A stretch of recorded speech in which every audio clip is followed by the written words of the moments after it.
Good morning. Today's Tuesday. I think it's October 27th.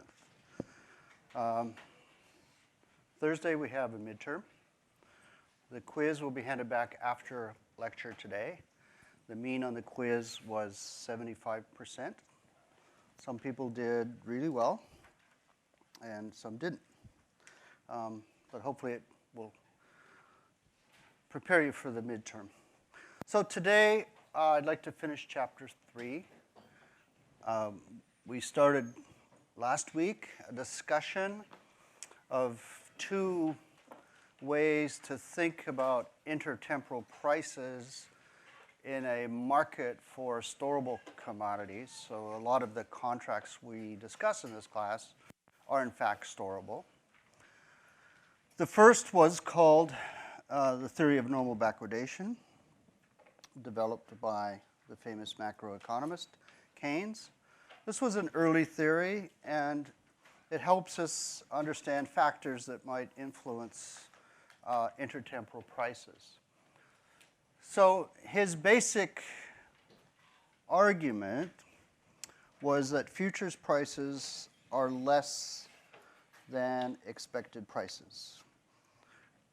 During the quarter so far, if I've drawn a set of prices on the overhead, and we've talked about the price of oil in D16 and D17, I've often referred to that as a good prediction of what the price is going to be in that time period. But Keynes would argue that it's actually a biased prediction. It's a little bit less than what the true expected price is going to be, and the difference is due to a risk premium. So that's an empirical question, and I'll talk a little bit about what the evidence is. But his basic theory assumes that speculators are net long, okay, which is often the case in these markets because a large number of the hedgers are actually producing. So if you think of the agricultural markets, the corn farmers are producing the corn, and they sell futures contracts before the harvest, so they're net short. If the hedgers are net short, then the speculators have to be net long. He assumes that speculators are risk averse. So even though speculators are entering the futures market, which is generally considered to be a risky investment because of the leverage involved, and some of these prices are quite volatile, it doesn't mean that they're throwing their money away. They're still risk averse. And roughly speaking, and I'll give you a more complete definition of risk aversion probably next week, but roughly speaking, what it means is that speculators are willing to take on additional risk and buy contracts when prices are more volatile, as long as there's also a higher expected return. So they look for that match between a high expected return and higher risk. So they're willing to buy contracts that might be considered risky because the expected return is high. A risk-averse speculator, if they thought the price of crude oil in December 2016 was going to be $55, and that's kind of the market consensus, but you have to recognize that traders have different expectations. And Keynes was sort of talking about the net expectation, but let's suppose that a large number of the speculators thought the price of oil was going to be $55 in December 16, then the assumption of risk aversion means they wouldn't pay $55 today, would they? Why would you do that? Why would you pay $55 today if you thought that's where the price was going to settle upon delivery? So you would bid less than the $55 because you're selling price insurance to the hedgers. The hedgers are net short.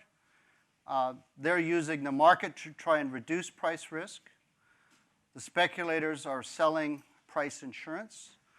And yes, they will buy crude oil futures, but only at a price below the expected price. Now, the more speculators there are, the greater that price will be to the expected price next year, or in other words, the smaller the risk premium. The slide before this, which I'm going to show next, draws a diagram of that. So we assume that speculators are risk averse. They're not going to pay 55 if that's where they think the price is going to be. They're going to pay 52 or 53. And speculators are unable to forecast prices. Okay? They have an expectation, but just like you and I, bless you, they don't know what the price of oil is going to be next year. None of us know that. Okay? So those are the assumptions. And when you put those together, here's the story. Okay? So here we have the futures price. And we're assuming that hedgers are net short. And so we keep track of the long contracts and the short contracts. And we're saying that the equilibrium price is going to be here at point B when you look at the net positions of the hedgers and speculators, and you look at the assumptions of this theory. So we have hedgers being net short, so they're represented over here on the left-hand side, and this schedule WX, that schedule WX, is their willingness to hold short positions at various prices. So if the price is low, so here's the futures price, right, on this vertical axis. If the price is low, then they're willing to hold only X contracts, not a large number of short positions. If the price rises, if it goes towards E, then they're going to move up that schedule, and they want to hold more positions. So that makes sense, doesn't it? If you're a corn farmer and the price rises from $2 to $8, well, you want to sell a larger share of your production. If you're an oil producer and the price rises from $45 to $100, you want to sell more of your production. So that's the schedule. So you want to hold more and more short positions. Over here, we have the speculators and their schedule. Their schedule is shown by the line YZ. YZ shows their willingness to hold positions relative to the expected spot price at expiry. So here's the expected spot price at expiry. And earlier, I said, let's assume that that's $55. So if the futures price is above 55, well, then the speculators want to go short, don't they? Because they're expecting the price to be 55. If it's below 55 to the right, then they want to go long. And you know that there has to be a balance between the hedgers and the speculators. So if the hedgers want to sell contracts, the oil producers want to sell contracts, on net, the purchasers will be speculators. And so we have to find a balance. We have to find an equilibrium here. Of course, the hedgers would like a higher price. The higher price, the better. Speculators want a lower price because they're net long. The lower price, the better. So they're going to meet somewhere in between, right? And where they're going to meet is where the volume of short contracts, AB, is equal to the volume of long contracts, BC. So there's an equilibrium. If the price is at B, the futures price is at B, remember the expected price is E, then the hedgers will hold this volume of contracts on net, short, and the balance that is the net long position of the speculators. And the equilibrium price will be at B because at price B, you get the distance BC is equal to AB, right? If the price is up at E, then the speculators don't want to buy any contracts. But the hedgers want to sell more, so that's not going to work, is it? So if the hedgers want to sell more, they're going to have to offer the price lower. They come in and say, well, we want to sell at 65. No speculators are going to buy at that price. So they have to lower it to 55. Even at 55, nobody's going to buy because that's exactly equal to the expected price. Only when they push the price below 55 on the offer side do they get some response from the speculators.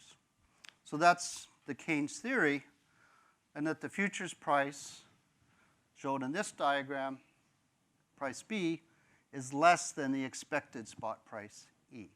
The distance between E and B, that price difference, he calls a risk premium. Why do we call that a risk premium? This is our risk premium. Why do we call it a risk premium? Well, as I said earlier, the speculators, in essence, are selling price insurance to the hedgers, and they're going to charge a premium for the insurance, just like any other institution or individual that's selling insurance. Yes, I'll buy the futures contract. No, I won't pay 55, I'll pay 53, and you can sell as many as you want, and so I'm getting a $2 risk premium from you. All right, do you have any questions on this slide? Perfectly clear? Okay.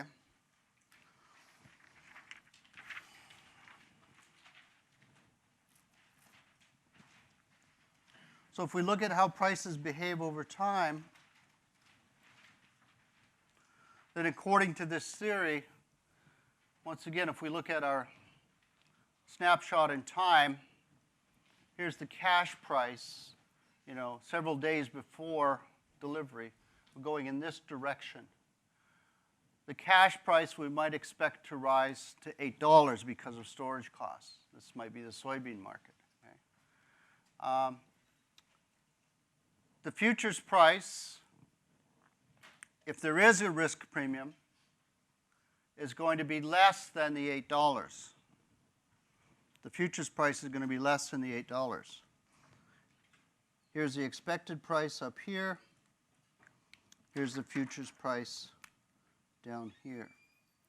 And that risk premium might narrow over time because the closer we get to maturity, the less uncertainty there is with respect to the price.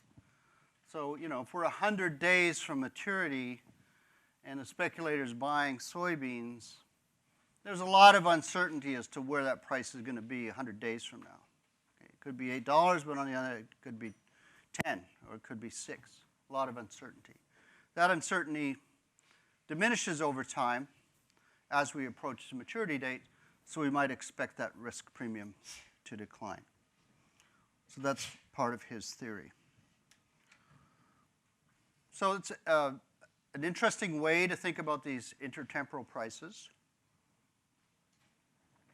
The futures price is the expected cash price minus a risk premium.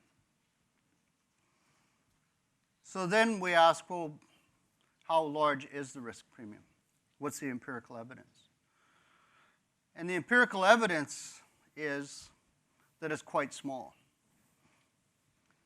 In fact, studies that have been done, economic studies have been done, find that as a group, hedgers are not paying large risk premiums in order to offload their risk. So if you're hedging in the natural gas market or the corn market or the crude oil market, you can do so for a very small risk premium. Some markets it's so small it's hard to measure. What that suggests is there's a lot of willing speculators who are willing to bid at risk premium down to close to zero. So that's the empirical evidence.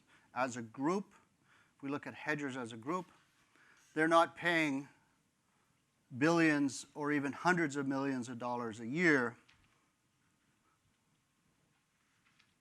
for the privilege of offloading the risk. What does that tell you on the flip side? It tells you that speculators are probably not making bundles of money as a group. So as a group, speculators probably break even. There are some large professional traders who consistently make money until they don't. But there is a large group that can make money on a pretty consistent basis. There's an awful lot of small speculators who lose. So the majority of speculators lose money. They're attracted to the market because of the leverage. They come in, they trade for 6 months or 6 days or 6 years, and then they're out, and we never see them again. So that's kind of the big picture story in terms of these two groups. The speculators kind of break even, and the hedgers are able to pass on the risk without paying large risk premiums. Okay? Does that make sense? All right. What about the other theory? Theory of price of storage. Okay? This was developed by Holbrook Working. Holbrook Working argued that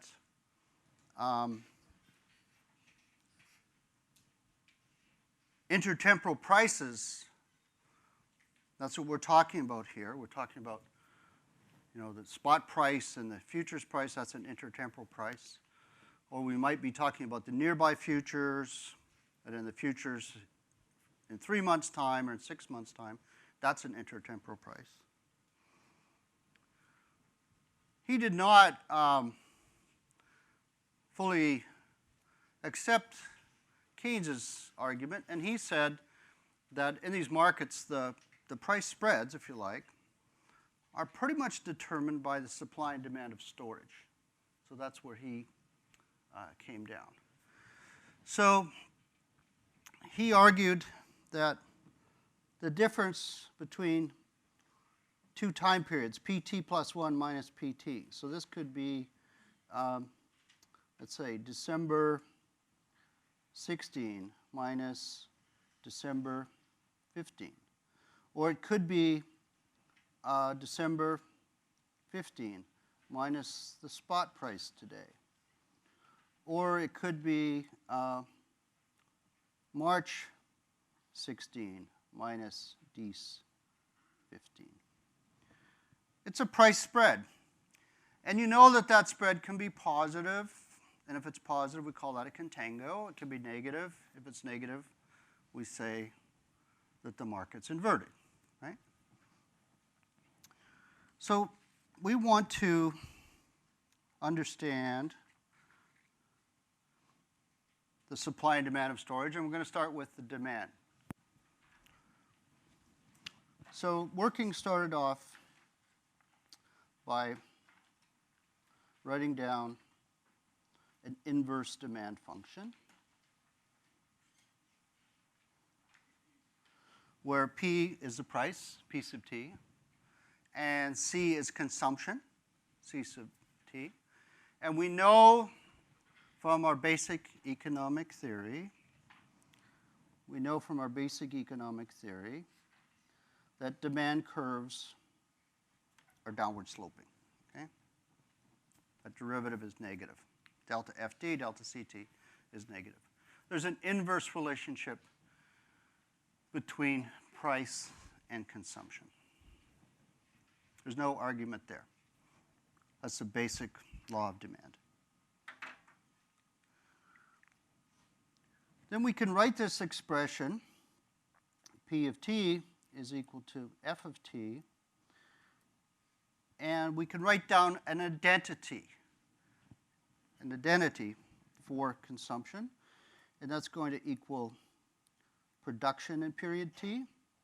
It's going to equal inventories carried out of the previous period minus inventories carried out of period T. So here we're defining what consumption is. And if you think of our, it was a heating oil market where we had the summer season and the winter season, you can think of this relationship capturing, I'll get to you in a second, Ian. Okay. Capturing the volume coming into the market, the production in period T, and the volume going out. So let's say that this is the summer season. So let's say we carry 50 units into the summer season. We produce 200 units.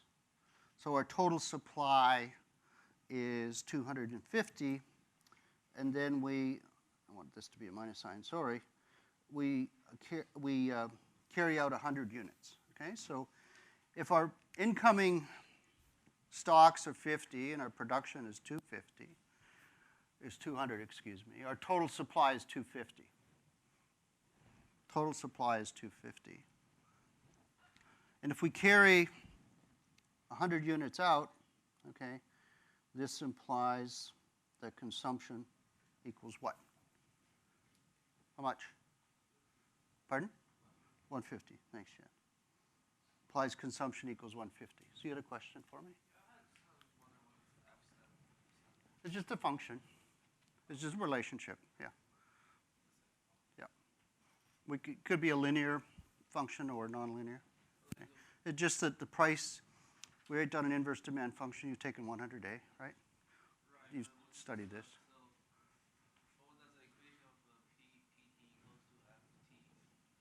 That's an inverse demand function, okay? Now, all it says is that there's an inverse relationship between price and consumption. Pardon? Yeah, just a ordinary demand curve, okay? So now we can write down our price spread. The price spread is PT plus 1 minus PT, right? That's what we're interested in because our end game here, our end game is to look at the relationship between stocks carried out of this period and the price spread, PT plus 1 minus PT. That's where we're headed. We're trying to understand, that's what Working said, it's that price spread depends on the demand and supply of stocks. So we're going to draw a demand and supply curve in there, and that's what we're working towards right now, okay? So we write down the price spread, and this is going to equal f of t plus 1, which is going to be a function of st plus xt plus 1 minus st plus 1 minus f of t, just from up here, it's a function of st minus 1 plus xt minus st. So what do we have here? Here we have consumption in t plus 1, and here we have consumption in period t. So what have I done here? I've just added 1 to all the subscripts, right? We're looking at consumption in period t plus 1. So next period, let's say that's the winter. T is the summer, t plus 1 is the winter. So in the winter, it's going to depend on how many stocks we carried out of the summer, right? And up in this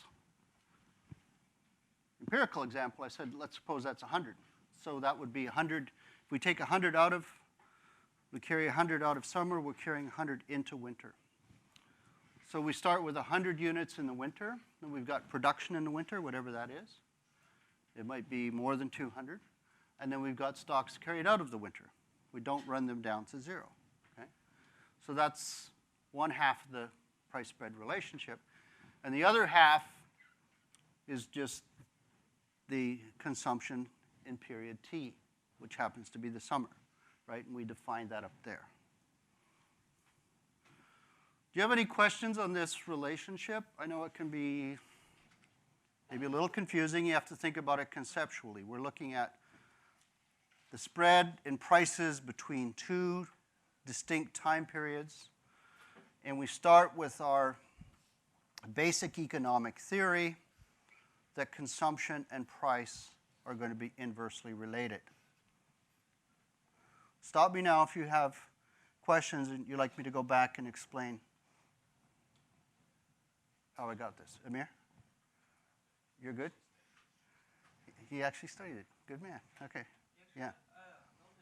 Noticed there are some like those kind of questions on the midterm, like accepting midterm. You did? Yeah, I did. Oh. Actually, because I was wondering like how do we actually explain it? Since like you asked on the exam, like we have to explain, right?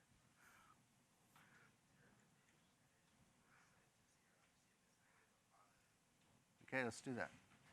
So like the answer key like was like you have to use like an example or something. Yeah, I don't remember the exact question you're talking about, but yeah, this is important material. It's, you know, it's the supply and demand of storage. And nothing's more fundamental to understanding commodity markets than understanding the supply and demand of storage. So The one he's talking about is the one that asks why the slope of supply is downward. the supply curve? Yeah. I don't think it slopes down, but we'll get to that, okay? And then you can ask me if you have the question with you. I don't have the question. So, okay, this is our price spread. And we want to know how that relates to stocks, right? So, as Amir said, we want to differentiate this expression with respect to stocks carried out of this period, okay? So this would equal, oh, this is too thick, okay? So this, we can use the chain rule here, and we can say that derivative is equal to delta f of t plus 1, delta c of t plus 1, times the change in c of t plus 1 with respect to the change of st plus 1, minus delta ft, delta ct, which is what we started with up here, right, times the change in ct with respect to st. Okay? That gives us the derivative of this price spread with respect to st using the chain rule, right? Because these two will cancel out. So this is delta ft plus 1, delta st plus 1 minus delta ft over ct. These two will cancel out. That's delta ft over delta st. We can go back up to the law of demand, and we know that this term is negative, right? So these two terms are negative. It's simply the law of demand, right?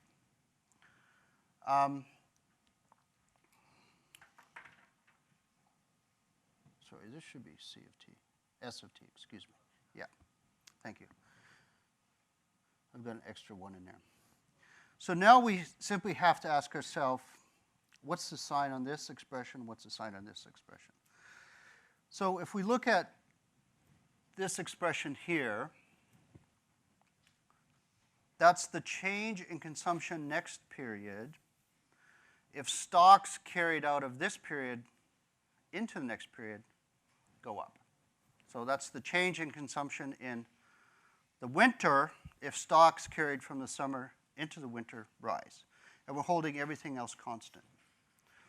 So up above we said, let's suppose we're carrying out 100 units. Now what if I change that and said, no, we're going to carry out 125, and we're not going to change production in T plus 1 or anything else. What does that imply for consumption in T plus 1? It's going to go up. Thank you, Amir. It's going to go up because we're carrying more into that period, and so consumption has to go up. By similar reasoning, we look at this derivative, which is the change in consumption of this period if we increase stocks carried out. So once again, we go back up here, and let's say we change that to 125. If we change that to 125, what happens to C of t? It's going to go down. Thank you. It's going to go down because we've got incoming stocks, we've got production. If we carry more out, it's an identity. If we carry more out, then current consumption has to go down. So when we look at this expression, this is negative, this is positive, so this term is negative. We've got a negative and a negative, which is positive, but there's a minus sign in front of it. So the whole expression is negative. Okay? So in other words, if we look at the relationship between the price spread and stocks, then the demand for inventories is going to be downward sloping. We said before that that spread can be positive or negative. It's going to be downward sloping. So that's half of our story when we're looking at supply and demand of storage. This is the demand component. So what this tells us is that there's an inverse relationship between stocks carried out of period T and the price spread. Now we know that from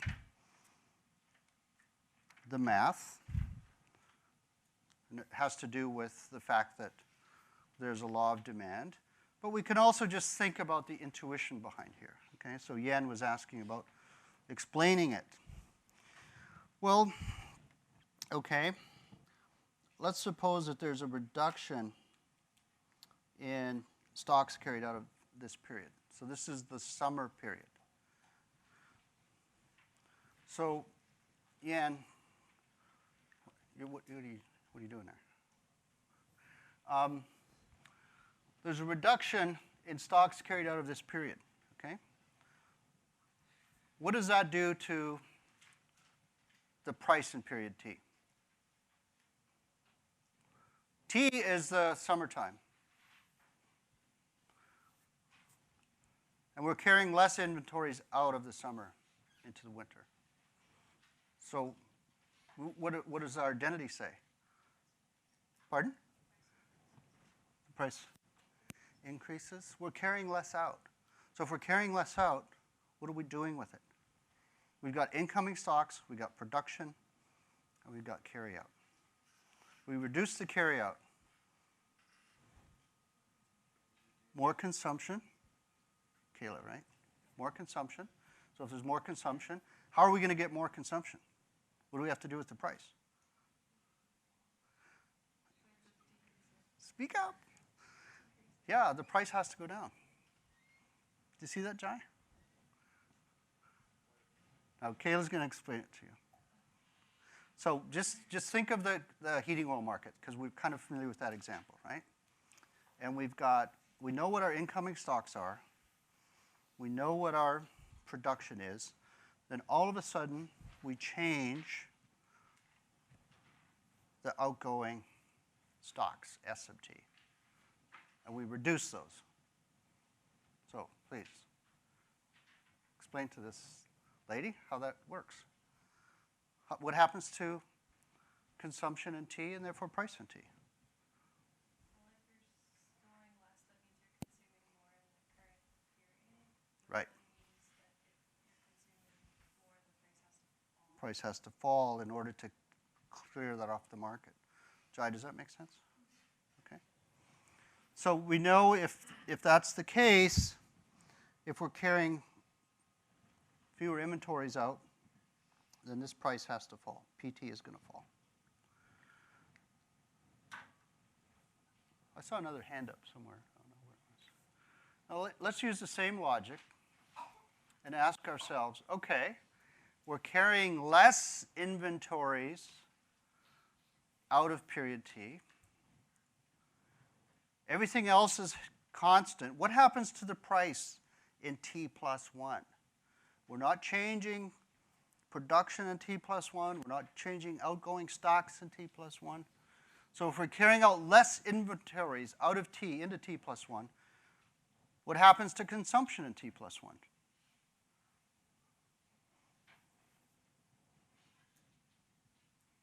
Sean? Yeah. So if You're carrying less out of, yeah.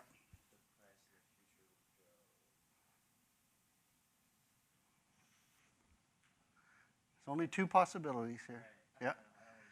Okay, but think through it. So if we're not going to change production in the winter. We're not going to change outgoing stocks in the winter, but we're going to carry fewer gallons of heating oil. I think it was Paul that was storing it for us.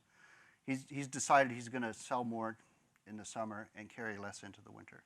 So what does that mean about supply? There's less supply in the winter. Price is going to go up. There's less supply. There's going to be less consumption, and the price is going to go up. Thank you. So this price is going up. So guess what? If PT plus 1 is going up and PT is going down, we're moving in this direction, right? The spread's getting larger.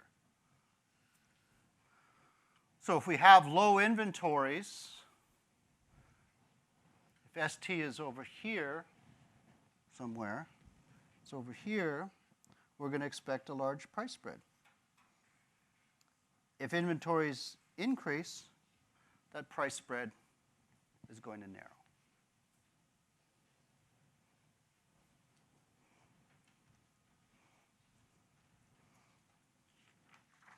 How about a few questions?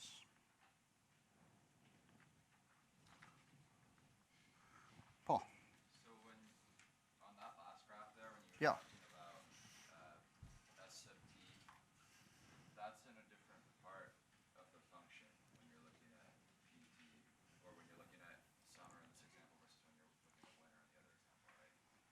Like at one point it's the stock going in, and the other point it's the stock going out. Yeah, but ST is always the stock going out of this period, okay? The current time period is T. ST is, what's our level of inventories at the end of the period? Okay? Level of inventories at the beginning of the period is ST minus 1 because we carried it out of the previous period. No, ST. Oh, Yeah. I guess I meant within the function for consumption. Well, let's go back. Let's go back to the function then, because I guess maybe I don't understand your question. So here's our function up here. Okay, I think this is the best way to think about it. So we know that this is consumption next period.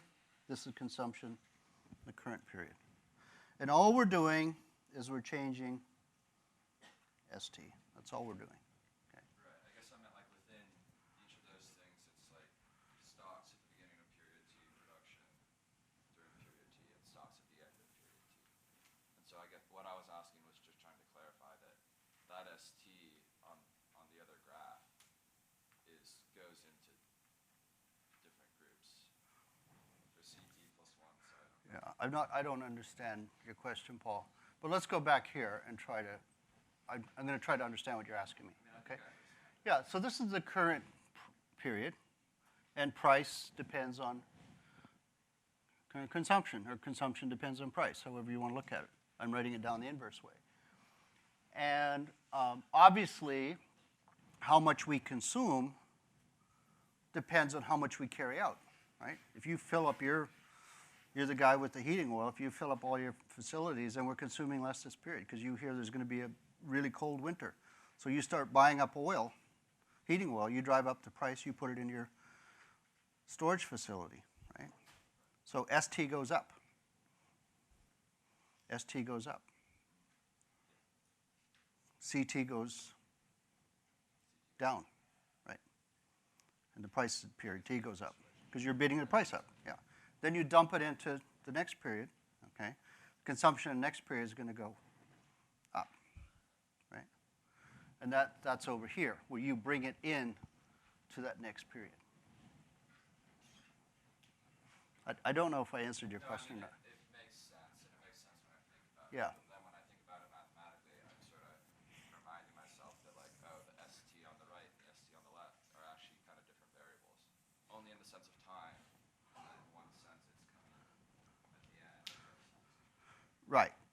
And so you're talking about up here when you say on the left and the right. Yeah. So on the left it's 50, on the right it's either 100 or 125. They're different numbers. One's coming in, we've got production, and then there's a certain amount going out. Yeah, okay. And this is an important concept to grapple because especially with commodities where there's seasonal production, you think about the corn market, there's only one harvest a year, right? All the corn is harvested in October, November. So we have a certain volume of inventories at the end of the year, just when the next harvest begins, right? And that's going to be different than the volume at the end of next year. So that level of inventories is really critical for commodities with seasonal production in particular. It's also important for other storable commodities. But if you just think of the corn market or the soybean market, where there's a very short harvest period, we don't run our inventories down to zero because that would be a mistake if there was a disaster with the harvest or some weather problems, right? We never run it down to zero. So we'll always keep 10 or 15 or 20% of annual consumption. And then we harvest, and we get the harvest plus our 10%. That's our total supply. And at the end of the year, we're going to have some left over, and that feeds into the supply in the following year. Okay. Yes, Paul?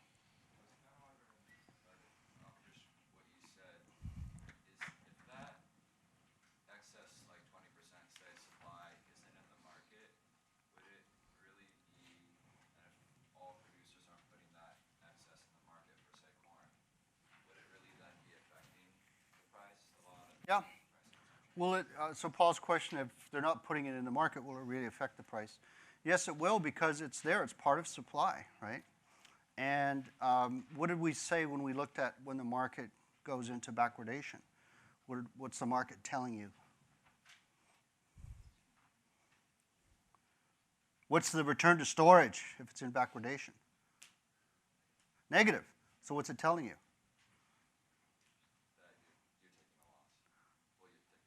Yeah, so what does it tell you about those stocks? What should you do? Sell them. Get rid of them. The market's not going to pay you to carry them.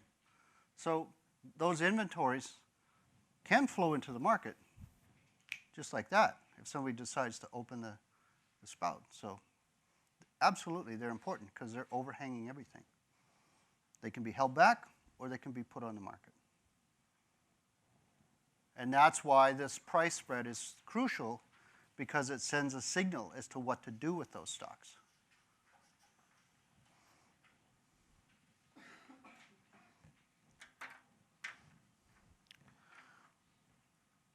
So when we look at the supply and demand, so we've got the demand down, kind of.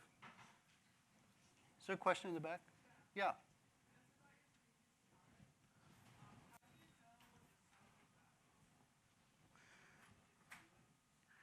Yeah, the slope is going to depend on the characteristics of the market, the demand elasticity in particular, okay? And it will vary from commodity to commodity. So right now we're just looking at the shape. It's downward sloping. That's all I'm saying right now, okay? It could be steeper, yeah. And we can estimate the slope of that curve, and it's going to vary across commodities. It will also vary through time, but we know what the general shape is. Okay. So when we look at the supply and demand of inventories, it turns out that the supply is pretty stable because that has more to do with the cost of holding inventories, where the demand is going to vary. So that demand curve that we just drew, that's going to shift left and right. So it might shift to the right if there's an increase in production. So let's say in 2015, we had a large corn crop, which in fact we did. So we had a large corn crop. Everything else held equal. That demand for inventories is going to shift to the right because the market is asking that more inventories be carried because we had a larger crop. So that's going to shift to the right. And depending on the position of the supply curve, that's going to change the price spread. Similarly, if there's a decrease in expected production next period, if there's an announcement that El Nino is going to cause a drought in the Midwest in 2016 that's going to reduce the corn harvest in 2016, then the expected production in T+1 is going to come down, and the demand curve will also shift to the right because the market is saying we need to carry more corn into the future because we're going to have a lower crop. Similarly, if you expect the supply carried out of next period, ST+1 is how much we carry out of T+1 into T+2. If that goes up, then we also want to carry more forward from T into T+1. So those three factors would shift the demand curve to the right. If we just reverse the sign on those, we reverse the sign, then we're going to get the demand curve shifting the other way. Okay? If we have a small crop in corn, the yield was not what we expected, then that demand curve is going to shift inwards. Now let's talk about the supply side. So I told you that the demand was going to shift around depending on changes in market expectations. The supply curve is going to be pretty stable, okay? And it actually looks something like this. And that it actually shows that there will be a positive level of stocks, S sub T, can be positive even if the price spread is negative. So even if the market's in backwardation, there will likely be a supply of inventories. In other words, when the market's in backwardation, we don't find a situation where no stocks are supplied. So the supply of inventories is going to depend on the marginal cost of providing those inventories. And that marginal cost is made up of three components. There's a physical cost and the risk aversion factor. And those are quite similar in terms of their relationship to the level of inventories. So you have physical costs. It costs so much a gallon to store heating oil from month to month in Paul's storage facility. Those are related to his cost of construction, right? If it costs $20 million to build one storage tank, then he has to recoup that investment. So he's going to incur some physical costs because he has to pay for that large investment. So, whatever that is, it's going to be, a few cents per gallon per month. Then there's a risk aversion factor. The more inventories Paul carries, the more risk he's taking on. So if there's a catastrophe where there's a leak in the tank or there's an explosion or something like that, he's going to be taking on more and more risk the larger volume he has. So the risk aversion factor is also going to mean that costs at the margin will increase. So all we're saying for these two components, as the level of inventories goes up, we move in this direction, the marginal costs will also increase. So Paul's willing to store 1 million gallons for 10 cents a gallon, but if he's asked to store 1.5 million, then he's going to charge 15 cents a gallon. Okay? It's kind of our normal understanding of marginal cost. Yeah. So like on from the sample exam, there's a question regarding to this kind of question, the supply question, and that's what I was going to ask. So I don't like the internet. Yeah, go ahead.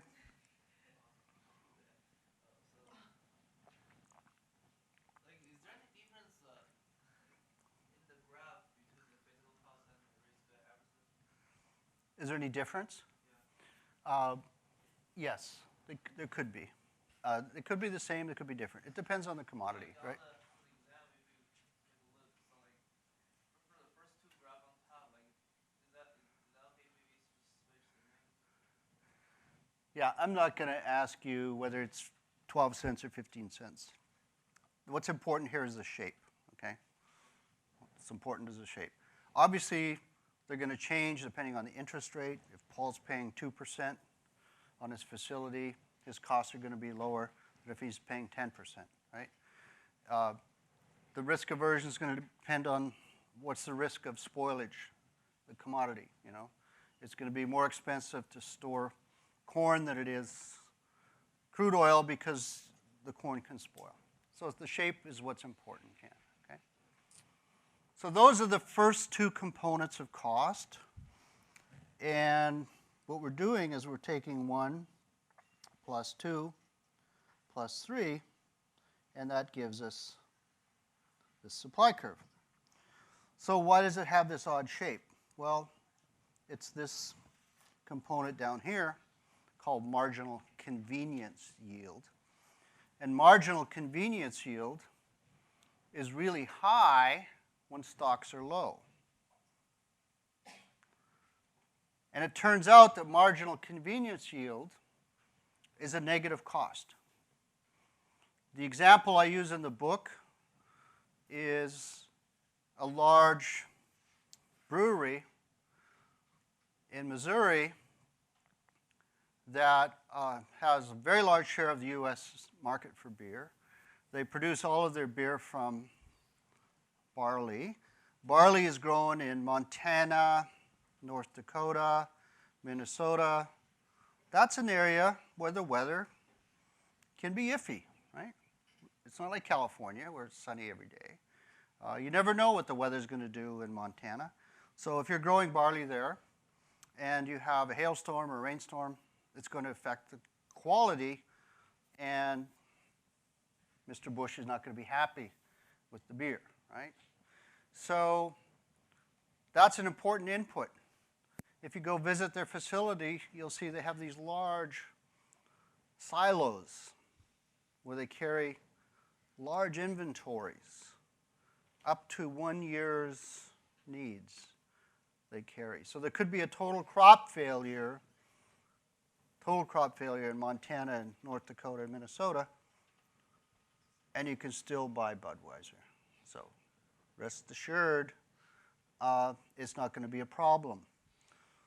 So that implies that the convenience yield to that brewery is really important. It's a return associated with holding the asset. I think another example I give in the book is just having cash in your pocket. You're not earning interest on it because it's not in the bank, but it's convenient. It pays a yield. You don't have to be running back and forth to the bank. The brewery example, if they run out of beer, that would be devastating to them financially. So they're willing to carry large inventories even if the return is negative. So Paul answered my question correctly when I said what happens if the market goes into backwardation. You dump your stocks, unless you're a firm like the brewery, right? You don't dump your stocks because you don't want to run out of beer. So you hold on to them, irrespective of that price spread. And the less barley there is, the less barley there is, the greater that convenience yield is going to be. So when we add those together, we see that down in this range here, where stocks are low, convenience yield's high. So if we just take 3 points, let's say point A, point B, and point C. Well, A is quite high, B is low, C is low. So if we take the difference between A minus B plus C, we're going to see that we're down here. It's going to be a negative price because the convenience yield is a negative cost. As stocks increase, convenience yield comes down at the margin. So if there's a lot of barley in the country, then maybe the brewery is not going to fill up all of its silos because they know they can go buy it from somebody else.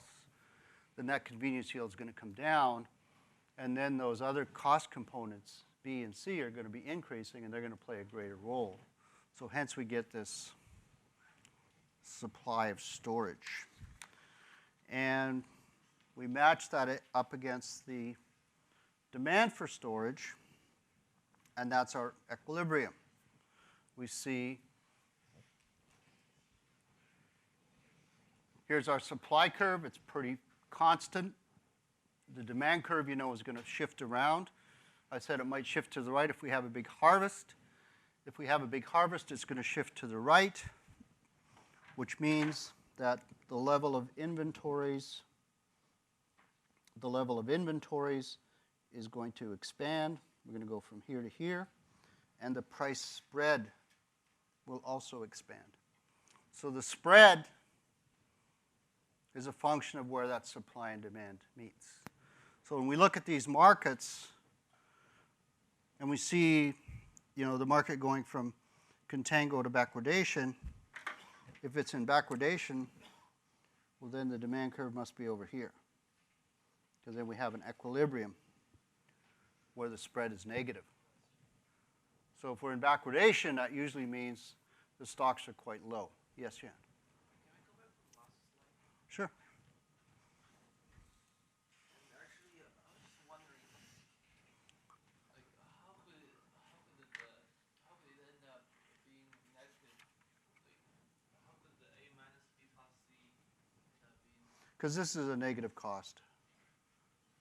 Okay. Yeah. Because like the last time, I think on Sunday when like there's a Janet like held the review session, she explained it. The bottom part of the fourth graph is like the mirror image of the third graph. Or I don't know. I didn't get that part. That was what I was going to ask. Okay. Well, I suggest you read the book because this is detailed in the book. And the basic idea is the following. There's 3 components to the supply curve for storage. There's 2 costs that we're very familiar with, risk factor, physical costs, and then there's this thing called convenience yield, which is a negative cost. And some people will grapple with that, but what it means is when stocks are really low, when we're over here, then the yield of one more unit of stocks is really high. And it goes well beyond the brewery example. You think of you know, General Mills that makes breakfast cereal. They hold stocks of wheat. And if wheat stocks get really low, let's say we had a poor crop, they don't want to run out of wheat, right? And they don't want to have to shut their mills down. So they'll carry wheat even if the market's inverted. And this explains why, because of the convenience yield. Okay? So I suggest you cover that in the book. All right?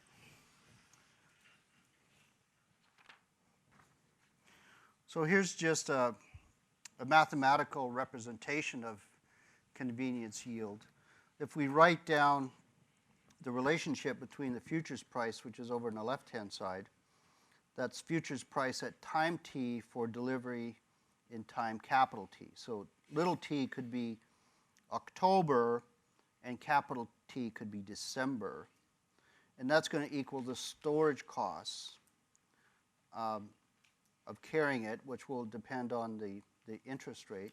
Okay, so that's kind of the interest. It's going to depend on how much you paid for the commodity and the interest rate, it's going to depend on the physical costs, okay?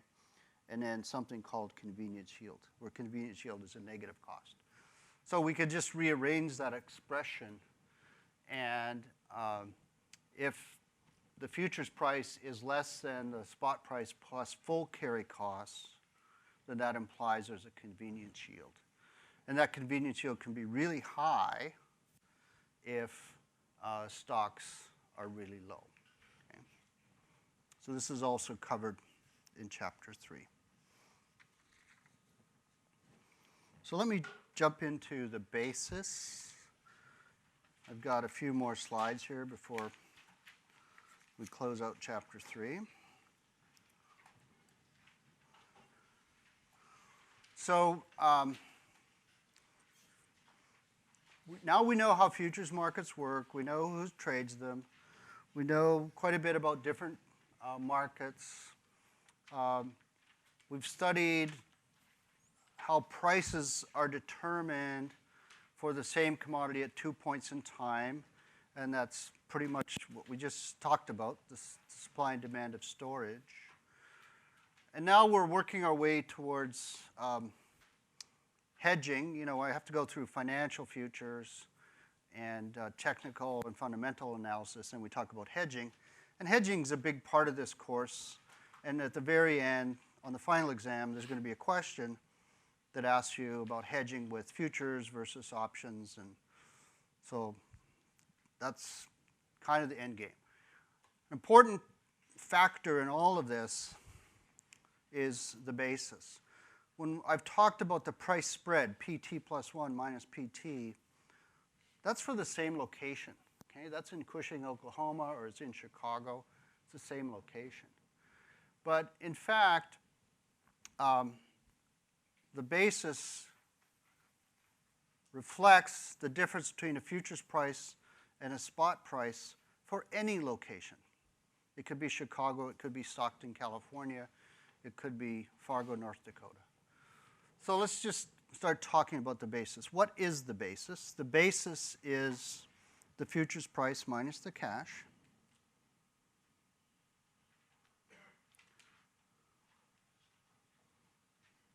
Futures price minus the cash price. Some people define it the other way. They say it's cash minus futures. Doesn't matter, it just changes the sign. I tend to use this convention.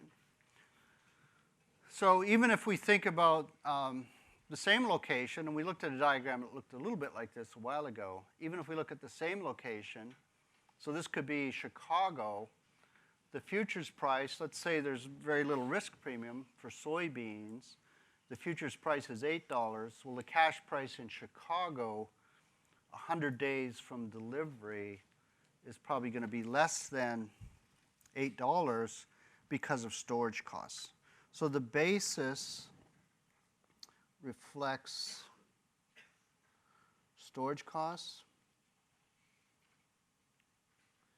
plus other costs, which I'll get to in a second, such as transportation, etc. So that's just our definition of the basis.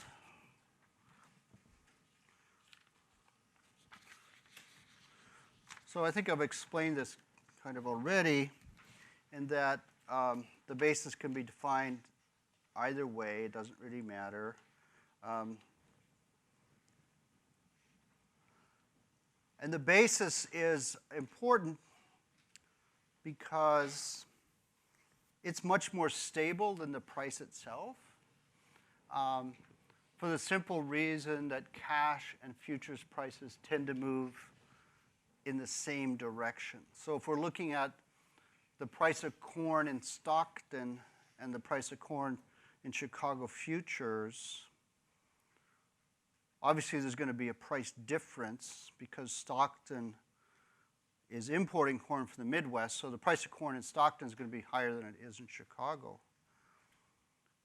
And that difference we'll call the basis, and that's going to reflect not only storage costs but also transportation costs. But if Chicago moves up, probably Stockton's going to move up. If Chicago moves down, Stockton's going to move down. We could do the same with say, Cushing, Oklahoma, which is the delivery point for crude oil, and the price of crude oil up in the Bakken field in North Dakota where they're fracking oil, the spot price up there, it's going to be less than the price down in Cushing because the oil tends to flow down in that direction. And so the price in North Dakota is going to be the Cushing price minus transport costs plus some storage costs. But if there's news that comes in that there's a disruption in Iran or economic growth in China is going to be larger than what we expected, the price of W2 oil goes up in Cushing, it's also going to go up in North Dakota. So that difference, the basis, tends to be much more constant than the actual price. Okay? So I've said that it represents the relationship between the local market, so this could be Stockton for corn, and the futures market, which would be Chicago. So obviously you have transport costs to get the corn from Iowa to Stockton. You have storage costs, and you have local supply and demand as well that can affect the basis.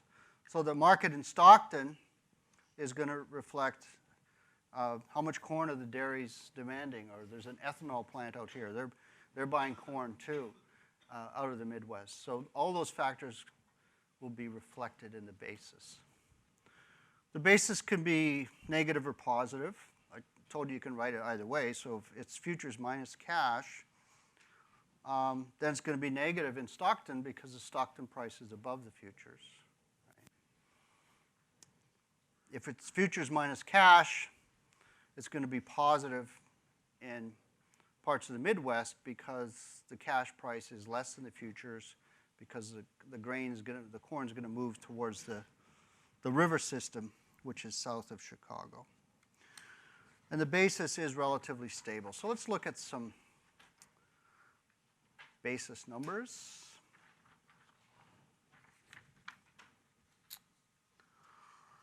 Okay, so what do we have here? We have some gasoline prices. And we see that the U.S. average is blue. This is the price in New Orleans, green. And this is the price in Sacramento, red. So guess what?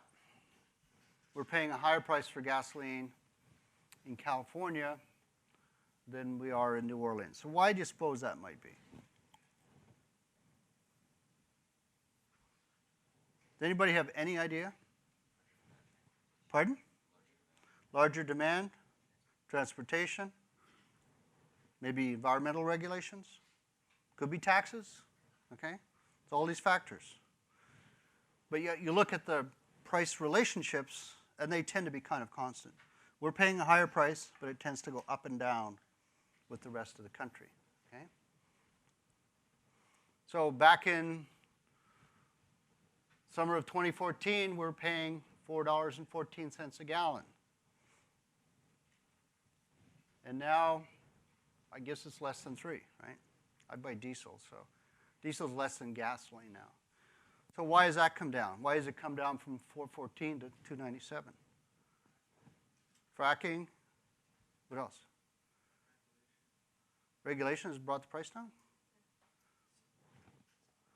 Pardon? Supply's gone up from where? Okay, fracking. All right, yes, it has. The price over on the left-hand side of crude oil was about $110 a barrel last summer. OPEC had it started to fall because U.S. production went up. And U.S. is the largest importer of oil in the world. We stopped buying oil from places like Nigeria. So the largest importer reduced its imports, increased its supply. Okay, so we have more supply. Price started to fall. OPEC had a meeting, and they decided not to cut production. So that's supply, right? And then what's happened in China since then? To the economy. China's economy. Slow down. Is China important in the world oil market? Why? import a lot. Probably number 3 importer. That economy slowed down. So there's less demand, there's more supply, price is falling. I heard like America's lifting the sections they put it to the Mid East a few times. They're like talking through it. They're talking about lifting on sanctions. So Talk of lifting sanctions. Yeah, production has not slowed out of Iran and Iraq. Production's maintained. You're right, Alex, in that part of the world. So those are all factors that drove this price down, but yet the prices tend to be tied together. And that's why the basis is important. Here's a map showing delivery points for the Chicago wheat futures market.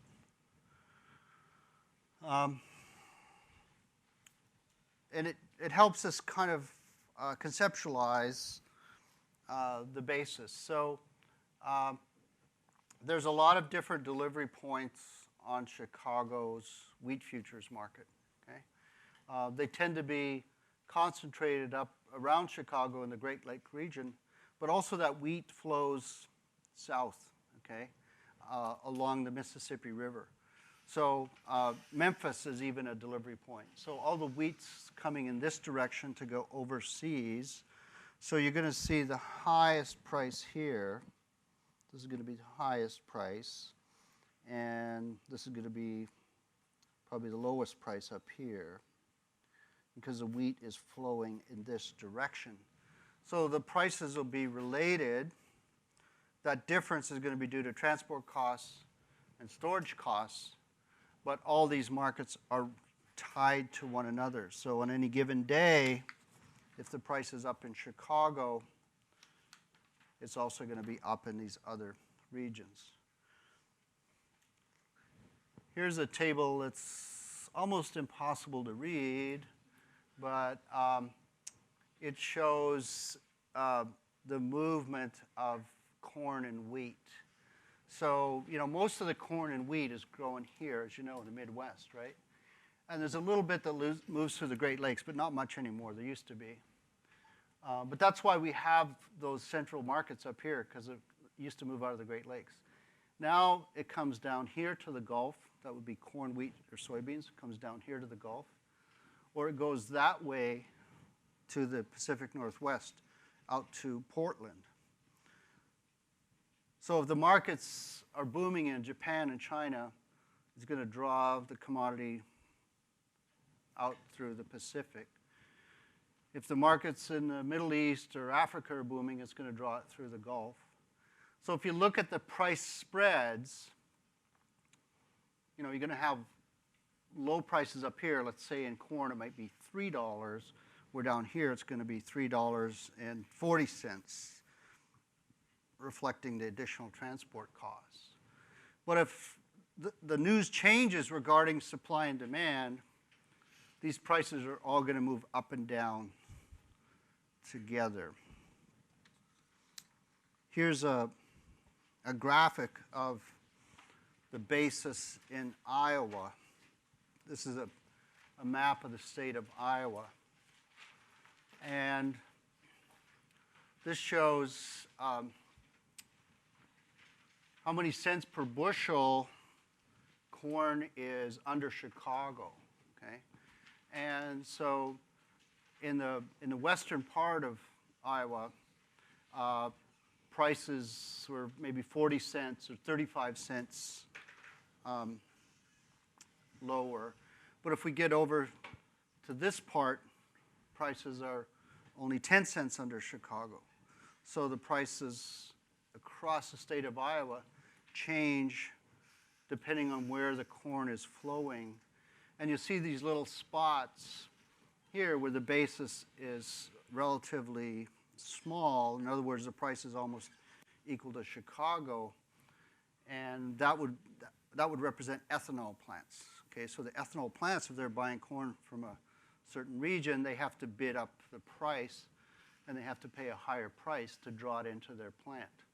Where these guys, they're probably not selling anything to the ethanol plant. They're probably going that way to the river system, or even that way to the Gulf. So it's quite interesting when you look at these basis patterns for any of these commodities, you tend to have this price grid, right? So if you draw a line from, let's say, Iowa to Portland, and you plot the price along that line, well, it's going to be higher in Portland, and then it's going to continue to fall back to the point of origin. And something that's changed in corn, of course, are these ethanol plants. In soybeans, we have soybean crushing plants, and that might affect the local basis. So here's an example of where local supply and demand is critical because it gives you these hot spots, right?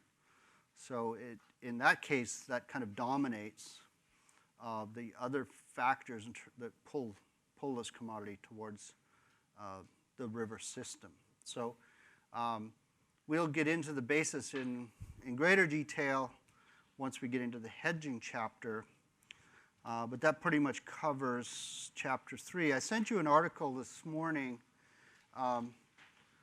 from the Wall Street Journal yesterday. It was very interesting. It's talking about how the market anticipates a change in the Federal Reserve rate, and that's something that we'll talk about on Tuesday.